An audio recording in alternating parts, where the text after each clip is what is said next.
Di materi sebelumnya kita sudah mengetahui bahwa ada dua cara untuk bekerja dengan Scratch, yaitu yang pertama kita bisa bekerja melalui cloud. Nah, untuk cloud ini kita bisa langsung ke situsnya yaitu scratch.mit.edu. Nah, selain menggunakan cloud, kita juga bisa langsung menggunakan Scratch di desktop kita dengan menginstalnya. Karena di materi sebelumnya saya sudah mengajarkan, maka saya anggap teman-teman sudah memiliki aplikasi Scratch ini di desktopnya masing-masing. Nah, Scratch ini memiliki beberapa fitur, yaitu di sebelah kiri di sini ada namanya building block atau blok-blok yang akan memberikan instruksi kepada sprite. Nah, sprite di sini adalah objek yang akan menerima instruksi yang kita berikan. Dan sprite ini tidak hanya satu. Ini kan namanya sprite satu nih, diwakili dengan kucing. Ada banyak sprite di sini. Nah, kita bisa memilih banyak sprite, bisa binatang, bisa orang, atau fantasi, bisa menari, bisa musik. Karena Scratch ini bisa kita gunakan tidak hanya game, untuk membuat game, bisa juga untuk membuat animasi dan seni interaktif. Nah, puzzle-puzzle ini dikategorikan berdasarkan warna. Yang warna biru ini motion, motion ini adalah gerakan, misalkan bergerak 10 langkah, berbalik 15 derajat, berputar, berbalik kembali 15 derajat, atau pergi ke posisi random, atau pergi ke nih, X koordinat 216, Y koordinat minus 116. Nah, untuk memahami koordinat ini, kita mengenal yang namanya backdrop. Nah, backdrop ini semacam background untuk panggung daripada si Scratch ini, karena si Scratch ini kan hidup di area kerja dua dimensi ya. Nah, kita akan coba pilih backdrop. Kita akan memilih backdropnya yang grid. Jadi kalau kita memilih posisi X 0, Y 0, maka si kucing ini akan berada di tengah. Adapun kalau kita memilih X 0, Y 180, maka si kucing ini akan berada di atas sini. Kalau kita memilih X 240, Y 0, maka si kucing akan berada di sebelah kanan. Kalau kita memilih X minus 240, Y 0, si kucing akan berada di sebelah kiri. Dan kalau kita memilih X 0, Y minus 180, si kucing akan berada di bawah. Kita akan buktikan, misalkan kita memilih di sini ada event. Ketika kita memilih when click ini adalah when bendera hijau diklik, maka akan apa? Tergantung instruksi yang kita berikan. Nah, seperti tadi di motion itu, nah ini kan ada go to. Nah, saya akan memilih go to X-nya 0, Y-nya 0. Berarti kan harusnya posisi sprite ini ada di sini ya. Posisi si kucing ini ada di sini. Kita akan coba klik bendera hijau. When klik bendera hijau, maka posisi kucing ini akan ke 0 dan 0. Terus kita akan pilih koordinat X0, Y 180. Klik bendera hijau. Nah, dia pindah ke atas. Kemudian posisinya akan saya arahkan ke bawah. Y-nya minus 180, kebalikannya. Dan X-nya 0, berarti ada di sini nih posisinya. Kemudian kalau kita mau arahkan ke sebelah kanan, kita ikuti aja titik koordinat ini. 240, Y-nya 0. Klik bendera hijau. Nah, kalau ke sini ya sama. Ini tinggal kasih minus. Kita kembalikan saja posisinya ke tengah-tengah. Oke.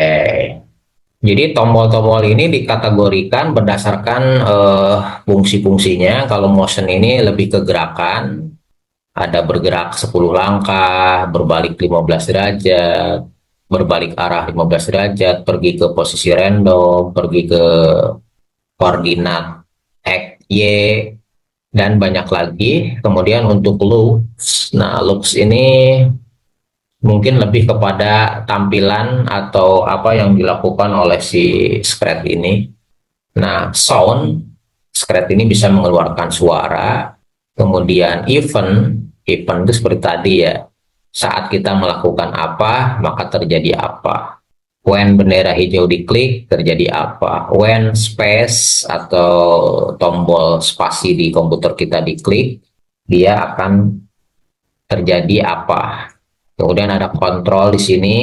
Kontrol ini untuk menunggu berapa detik, kemudian mengulang, kemudian ada looping, selamanya ada kondisional, ada juga sensing. Sensing ini ketika mouse disentuh, apa yang terjadi, ketika warna disentuh, apa yang terjadi, dan lain-lain. Di sini banyak pilihan. Kemudian ada blok operator, ini operator matematika. Kemudian ada variabel. Variabel ini adalah wadah, semacam wadah untuk menerima input atau menyimpan input. Kemudian ada my block, di mana kita bisa membuat blok sendiri. Nah, mari kita coba praktek. Sekarang saya ingin sprite saya mengucapkan kata hello. Perhatikan ini, dia akan seperti magnet yang ketika bertemu dengan bentuk yang serupa, dia akan langsung menempel dengan sendirinya. Yang ketika bendera hijau diklik, maka dia akan mengatakan hello. Nah, sekarang saya ingin sprite ini mengucapkan hello kepada saya. Maka saya akan menambahkan satu hello lagi. Dan saya akan tuliskan di sini nama saya. Ekspektasi saya, dia akan mengucapkan hello Daddy. Kita coba klik bendera hijau. Aduh, apa yang salah nih ya? Kita klik bendera hijau, dia hanya mengucapkan Daddy. Padahal jelas-jelas di sini ada tulisan hello. Nah, ini yang namanya bug. Ternyata kesalahannya ketika diklik bendera hijau, dia langsung memberikan instruksi hello dan Daddy. Nah, karena saking cepatnya, jadi hello-nya ini tertutup dengan Daddy. Benarkah ini? Kita akan buktikan kalau misalkan di sini kita kasih jeda. Oke, kita coba kasih jeda. Jangan say hello, tapi say hello selama 2 detik. Kemudian baru mengucapkan Daddy. Kita klik bendera hijau. Hello, Daddy. Tapi saya tidak ingin ada jeda seperti itu ya. Saya tuh maunya si sprite ini mengucapkan hello Daddy secara bersamaan dalam satu hembusan napas. Nah, gimana caranya? Dan selain itu, saya tidak ingin dia itu statis mengucapkan nama yang saya inputkan. Saya inginnya nanti pengguna yang berbeda berarti nama yang berbeda. Berarti di sini sprite ini butuh inputan dari kita sebagai pengguna. Nah, setahu saya tadi ada ya di blok sini. Nah, ini yang menanyakan nama kita. Berarti di sini dia akan menanyakan nama dulu, siapa namamu, kemudian menunggu, kemudian nanti dia akan memunculkan prompt yang ketika kita mengetikkan nama di prompt itu, maka nama itu akan tersimpan di variabel answer ini dan akan dikembalikan lagi kepada kita return value dalam bentuk output. Nah, jadi hasil input kita itu akan jadi output di sini nih, di nama. Jadi ketika kita klik bendera hijau, nah dia akan bertanya siapa namamu. Saya akan ketik di sini misalkan Neneng. Input hello Neneng. Nah, ini sudah benar, sudah dinamis secara keinginan. Tapi tetap tadi kan saya ingin dia tidak ada jeda ya. Saya ingin dia mengatakan hello nama, hanya dalam satu hembusan napas. Nah, di sini saya tadi melihat ada namanya blok join nih yang menggabungkan. Dan saya sudah tidak membutuhkan lagi say hello selama 2 detik. Saya hanya perlu ini say hello saja yang nanti akan diisi oleh ini nih. Nih, walaupun bentuknya sepertinya lebih besar dan tempatnya lebih kecil, tapi dia akan melebar dengan sendirinya. Yang penting bentuknya sama. Nah, kemudian pada bagian Apple ini saya akan mengganti dengan tulisan hello. Nah, adapun banana ini akan saya isi dengan return value answer tadi. Oke, kemudian kalau saya klik siapa namamu, saya tulis misalkan David. Kemudian kita klik. Nah, hello David. Udah sesuai dengan apa yang kita inginkan ya. Hanya dalam satu hembusan napas dia mengucapkan hello nama kita. Dan namanya nanti bisa dinamis tergantung input yang kita masukkan. Nah, selain blok-blok ini, ada blok tambahan yaitu kita bisa mendapatkan di pihak ketiga yaitu berupa ekstensi. Di sini ada namanya text to speak, text to speech. Jadi yang tadinya di sini say hanya menampilkan gelembung tulisan, kita bisa menggantikannya dengan speak. Nah, di sini ada speech, kemudian hello-nya kita ganti dengan join ini. Nah, ini perhatikan di sini ada tumpukan perintah ya. Jadi fungsi speak diisi dengan join, join diisi dengan answer. Nah, tumpukan-tumpukan ini dinamakan dalam istilah programming ini namanya stack. Makanya ada istilah stack developer. Kita buang ini, kemudian kita jalankan. Dia bertanya nama, kita masukkan input nama. Hello, Neneng. Suaranya pun ini bisa dirubah-rubah nih. Nih, ada alto, kemudian ada tenor, ada squeak, ada suara raksasa, ada suara kucing. Misalkan kita pilih suara kucing, ketika pilih klik, masukkan nama, Neng, Meow. itu suara kucing. Kemudian suara raksasa, kita klik, masukkan David. Hello, David. Nah, selain suara yang kita dapatkan dari pihak ketiga atau ekstensi, ternyata pihak MIT juga menyiapkan nih di sini suara. Kita akan buang ini ya. Di sini misalkan mulai suara kucing. Jadi kalau saya klik, nah dia mengeluarkan suara kucing. Kalau saya ingin 3 kali, saya tinggal klik ini aja. Tapi saya tidak mau mengklik manual begini ya. Saya ingin dia otomatis mengeluarkan suara kucing sebanyak 3 kali. Berarti kita tinggal tambahkan lagi blok sebanyak 3 blok. Dan kita klik lagi. Suara kucingnya seperti suara kucing lapar. Tidak enak kedengarannya ya. Nah, saya akan coba menambahkan jeda supaya lebih enak didengar. Nah, jeda tunggu selama 1 detik.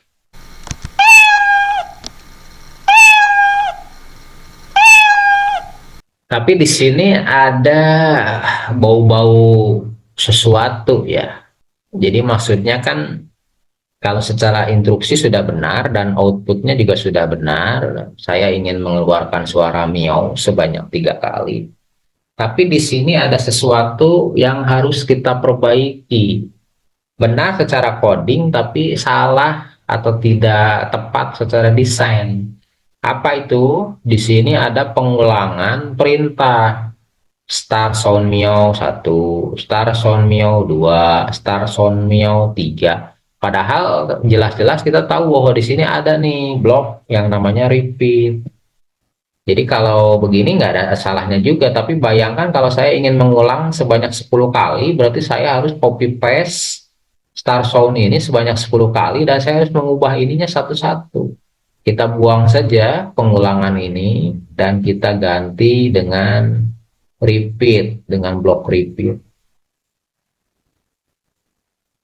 Nah, jadi nanti kita tinggal isi aja mau berapa kali dia mengeong.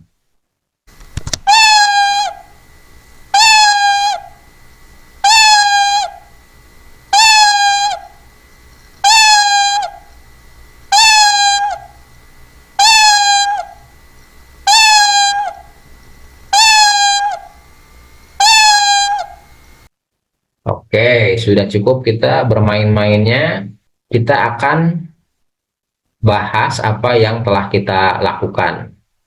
Nah, tadi kita sudah praktek penggunaan fungsi daripada fungsi say, di mana fungsi say itu memerlukan sebuah input berupa parameter atau argumen yang diwakili dengan opal putih ini. Parameter atau argumen ini bisa mengkustomisasi fungsi daripada say ini. Jadi say ini adalah fungsi untuk mengucapkan sesuatu. Tetapi apa yang diucapkannya, inputnya ini bisa dikustomisasi oleh kita sebagai programmer. Jadi kita sudah mengenal fungsi saat bendera hijau diklik, maka ucapkan hello world. Nah, fungsi daripada say ini yang memberikan output hello world, itu pada dasarnya gagasannya tetap sama, adalah input, kemudian algoritma, kemudian mengeluarkan output. Nah, di sini inputnya adalah hello world. Kemudian algoritmanya adalah fungsi say. Dan outputnya adalah kucing dengan gelembung suara atau gelembung kata hello world. Nah, adapun fungsi tadi ask what is your name and why, di sini kita memberikan instruksi untuk menanyakan nama. Kemudian setelah menanyakan nama, dia tidak akan kemana-mana dulu, dia akan menunggu.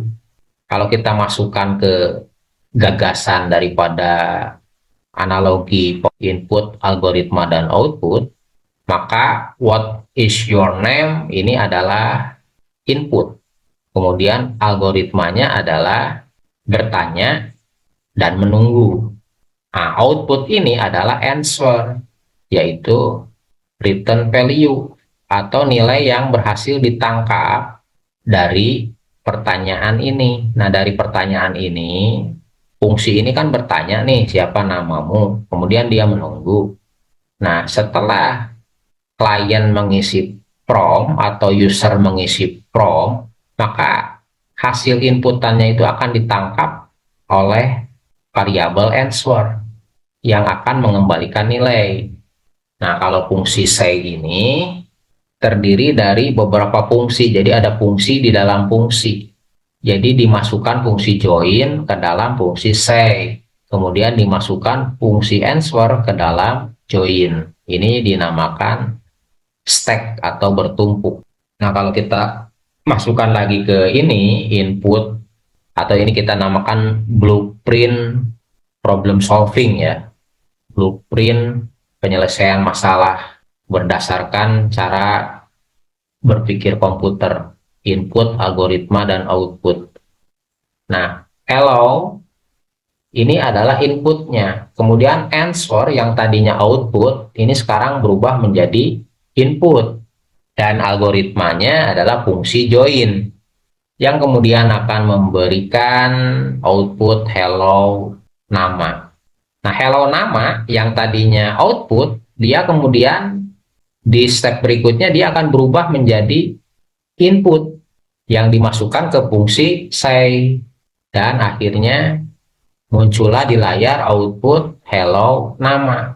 Jadi perintah yang kita berikan sederhana, outputnya pun seperti sederhana, namun di sini ada di belakang layar ada langkah-langkah yang demikian sistematis.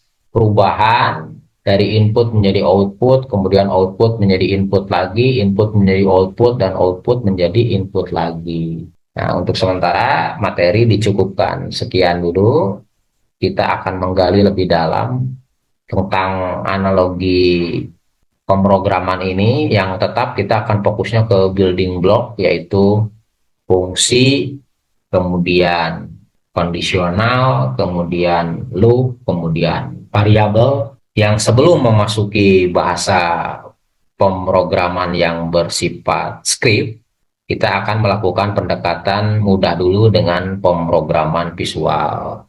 Di antaranya ya pemrograman seperti ini menggunakan Scratch.